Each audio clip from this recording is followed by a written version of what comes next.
কোটা সংস্কার আন্দোলনের নামে শিক্ষার্থীরা সরকার বিরোধী আন্দোলন করতে চাচ্ছে বলে অভিযোগ করেছেন আওয়ামী লীগ সাধারণ সম্পাদক ওবায়দুল কাদের।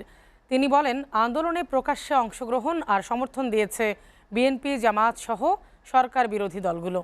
দুপুরে রাজধানীর ধানমন্ডিতে সমসাময়িক ইস্যু নিয়ে সংবাদ সম্মেলনে এসব কথা বলেন আওয়ামী লীগ সাধারণ সম্পাদক।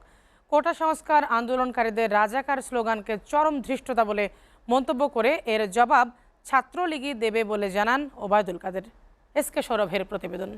মুক্তিযুদ্ধের বিষয়ে কোটা ও পেনশন ইস্যুতে ধানমন্ডিতে আওয়ামী লীগ সভাপতির রাজনৈতিক কার্যালয়ে সহযোগী সংগঠনের নেতাদের সঙ্গে বৈঠক করেন দলের সাধারণ সম্পাদক ওবায়দুল কাদের। সরকারের বিপক্ষ পরে সংবাদ সম্মেলনে তিনি বলেন, স্বাধীনতা বিরোধীদের আস্ফালন মেনে নেওয়া হবে না। প্রধানমন্ত্রী শেখ হাসিনার বক্তব্য প্রত্যাহারের আলটিমেটাম ধৃষ্টতার শামিল বলে মন্তব্য করেন ওবায়দুল কাদের। তারা সমগ্র ছাত্র সমাজকে সরকারের বিপক্ষ শক্তি হিসাবে দাঁড় করানোর অপচেষ্টা করে।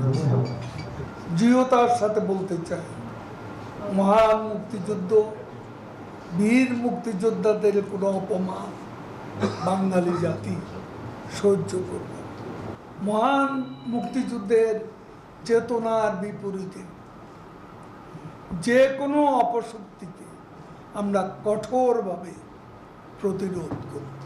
আন্দোলনের নামে জনজীবনে কোনো প্রকার দুর্ভোগ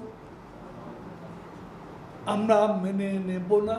আত্মস্বীকৃত রাজাকারদের জবাব দিতে ছাত্রলীগই যথেষ্ট বলে জানান আওয়ামী লীগ সাধারণ সম্পাদক। আমরা ইতিমধ্যে লক্ষ্য করছি, এ আন্দোলনের কুশীলব জামাত, বিএনপি সহ অপশক্তি সমূহ তাদের স্বরূপ উন্মোচিত হয়েছে। কোটা বিরোধী সংস্কার আন্দোলনের কতিপয় নেতা যেসব বক্তব্য রেখেছে তার জবাব দেওয়ার জন্য ছাত্রলীগ সহ যারা তাদের এ আত্মস্বীকৃত রাজাকার, যারা নিজেদের অদ্যত্বপূর্ণ মানসিকতার প্রকাশ ঘটিয়েছে গত রাতে, তার জবাব তারাই দেবে।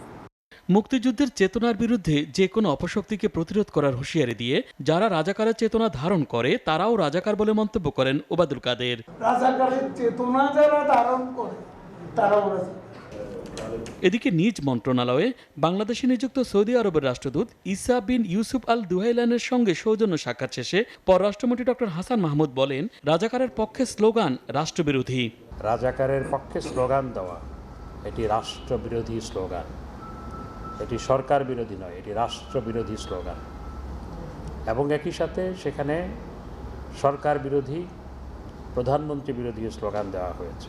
কোটা আন্দোলনের মধ্যে রাজনৈতিক অপশক্তি ঢুকেছে, বিএনপি, জামাত সহ যারা দেশকে অস্থিতিশীল করতে চায় তারা ঢুকেছে, এবং তাদের প্ল্যান্টেড কিছু মানুষ সেখানে নেতৃত্ব দিচ্ছে। আমরা যে বলেছিলাম সেটি কালকে তারা স্পষ্ট করেছে।